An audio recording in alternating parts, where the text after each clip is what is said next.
Welcome back, brothers and sisters. I am Braden. This is Langley Outdoors, the place where we not only talk about what's going on in the gun world, our beautiful country, and how we're going to fix both of these things together. And guys, the way we do it is with things that I'm about to show you right now, and honestly, rising stars in the freedom side of the aisle. Because the Attorney General from Missouri just put out let's just say, a very direct letter asking if Biden's executive orders that were obviously not done by him were actually legitimate. And we should probably investigate if we're going to get those things pulled back because he was not in the office, so to speak. Everything that I'm about to show you is going to be linked in the description box below. I cannot wait to hear what you guys think. And of course, make sure you hit that like button, subscribe to the channel, and turn the notification bell on. Okay, let's dive into this, guys. And a little PSA for all of you before we dive into this too deeply. Guys, we're experiencing that thing that YouTube does where you have an unexplained amount of people that are unsubscribed for no reason with no catalyst to it. So make sure you check that subscription, that you haven't been unsubscribed on accident because, they thought that you didn't need to see the freedom prescription that you are clearly prescribed to.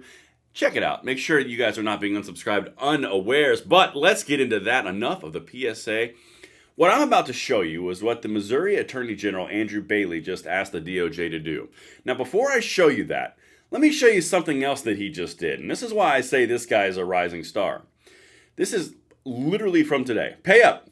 A federal judge rules in favor of Missouri in a $24 billion lawsuit against China for COVID-19. The state's Republican Attorney General says, quote, "We intend to collect every penny by seizing Chinese-owned assets, including farmland in Missouri." Oh, this guy's taking the gloves off, and he's been on this channel before. This guy's legit. He just got $24 billion judgment from China, and now he's going to say, well, if you don't pay us, we're just going to take the land that you guys took from us, or you have holdings in Missouri. $24 billion responsible for COVID-19. Oh, it's going to get fun. But that's not what this main thing's about. That's just a little bit of historical context. Now, let's talk about this Attorney General letter that he sent to the DOJ, okay? Now, he wants them to investigate whether Biden's cognitive mental decline allowed unelected officials to make decisions without his knowledge or approval. If that's the case, and this is the payoff, Biden's executive orders, pardons, and other actions may be unconstitutional and void, like, all the ones against the Second Amendment space that we basically suffered under for 4 years. If this becomes a thing, and again, it's an if, it's going to the DOJ. If this is a thing, you're talking about all actions against freedom completely removed because he was never in the mental capacity and someone else signed it. I got some more stuff for you too. Let me walk through this letter for you really quickly. So as you can see, here's the letterhead of Attorney General of Missouri, Andrew Bailey. This is from March 4th. This is all about the legality of presidential actions in light of President Biden's mental decline. And I'm going to read this letter for you real quick. It's about 2.5 pages. And then I'll show you some other document stuff that they're doing with actual signatures. Watch this. Dear Mr. Horowitz from AG to the DOJ, I write to request that you conduct a full investigation into President Biden's mental capacity in his final days in office. By now, Biden's mental decline is famous. Under the 25th Amendment, his inability to make decisions should have meant a secession of power. Instead, it appears staffers and officers in the Biden administration may have exploited Biden's incapacity so that they could issue orders without an accountable president of sound mind approving them. If that is true, that means everything Biden did, every signature he has, is completely null and void. That includes the 2A space. Guys, this is a thing. If it happens, this is a thing. Let's continue.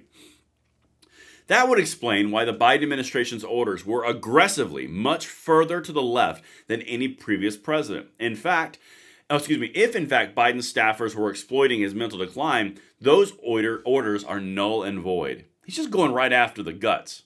And honestly, everyone knows Biden was not there. Everyone knows someone else was running the office, and he might be actually saying the quiet part out loud. Let's continue.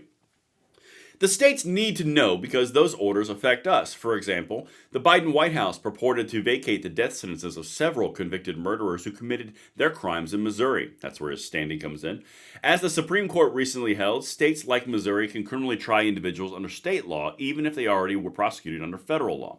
States like Missouri need to know whether to pursue that path or similar paths. Biden was forced to drop out of the 2024 race because of his obvious decline, but his decline was evident even before then.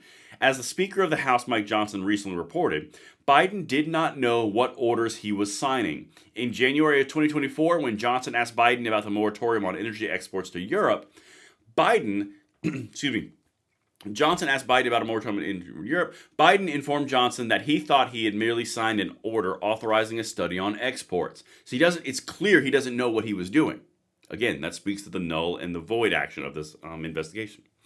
In addition, last February, Special Counsel Robert K. Hur released his report on his investigation into wrongdoing by Biden in what was described as, quote, the loudest public alarm about Joe Biden's mental acuity. Special Counsel Hur described Biden as an elderly man with a poor memory who could not even remember when he was vice president or even within several years when his son passed away. If Biden could not even form a mens rea for allegedly criminal activities, a low bar, how can anyone have confidence he had the capacity to make decisions as the chief executive of the United States? Which is something we all knew and we all talked about and we all brought up in public, broad conversation. The guy is not in the office mentally. Like, he's kind of checked out. So what does that mean for the executive orders that he signed? Again, I'm going to show you the documents on the signatures in a second. There are profound reasons to suspect the Biden staff and political allies exploited his mental decline to issue purported presidential orders without his knowing approval. In addition to Speaker Johnson's recounting of Biden completely misunderstanding the energy document he signed, those closest to Biden appear to have worked hard to hide Biden's decline so they could retain influence that they would not otherwise have had. Exactly correct. Speaker Johnson, for example, reported that staff and elected officials, including former Vice President Kamala Harris and former Senate Majority Leader Chuck Schumer, tried to prevent Johnson from meeting with Biden. Though presidents have always had gatekeepers, in Biden's case, the walls around him were higher and the controls greater, according to Democrat lawmakers, donors, and aides who worked for Biden and other administrations. Staff limited Biden's ability to speak with others and limited the source of information he consumed. And prominent Democratic National Committee fundraiser Lindy Lee recently acknowledged that Biden was not in charge. Rather, the people who ran our country for the last 4 years were his staff, his wife, and his son Hunter Biden. Guys, he is laying out the case for why all of Biden's actions should be investigated because he was not there and someone else was doing it who was not elected. This would have massive implications for the gun rights side of this, massive implications for the Democrats, for the Republicans, for the entire government, to be quite candid. But who was running the country and who has had executive orders that are still affecting us to this day? That's the question. Let's continue. Finally, there is a streak of extraordinarily far-left orders purportedly issued by Biden. Just the extraordinary orders since November include vacating the death sentences of nearly all persons sentenced to the ultimate punishment, granting his son Hunter Biden a blanket pardon going back more than 10 years despite previously promising he would not do so, and endorsing the legally frivolous theory that the Equal Rights Amendment was timely ratified. Indeed, apparently in reliance on far-left groups, Biden pardoned or commuted the sentences of 2,500 individuals whom he described as non-violent, but he gave clemency to people like Adrian Peeler, who killed a mother and her 8-year-old child. This, plus an ocean of other far-left orders that Biden purportedly issued, but never supported before his mental decline, strongly suggest exploitation by staffers and officials who wanted to promulgate far-left policies without any accountability or democratic legitimacy. This is a really well-worded letter, and it's going right over the target. I hope this actually has legs and gets adopted by the DOJ. But right now, Missouri AG sent it. It is a black-letter law that a document is void, ab initio, when the person signing it lacks mental capacity. That is why the 25th Amendment authorizes power to pass the vice president when the president lacks mental capacity. Staffers and the vice president cannot constitutionally evade accountability by laundering far-left orders through a man who does not know what he is signing. If, in fact, this has been occurring, then all those orders are void. I thus ask you to launch an investigation or refer my request to another investigating body to determine which of Biden's purported orders were knowingly issued by a competent president and which were not. Who has been running the country for the last few years? I fear that Mr. Biden, while he held the office of president, did so in name only and was a mere puppet for far left unelected staffers. The people deserve to know the truth. I call on you to investigate whether it was Biden or others who took executive actions. If it was not Biden, then the people should know that whatever actions he took were void. If you have any questions, call me. And that's Andrew Bailey, Missouri Attorney General, and everything's linked. And now this part is the interesting thing. They're actually running through independent people. They're actually running signature analysis. And we gathered every document we could find with Biden's signature over the course of his presidency.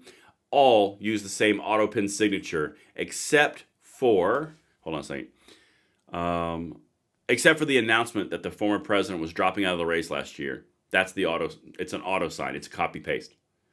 So I don't know where this goes, guys, but I can tell you, when you're looking at it, a letter like this from the Attorney General, who is pretty solid, and you got Autopen signatures being copy and pasted for 4 years, and you got the allegations in that letter, I don't know where it goes, but I'm here for it.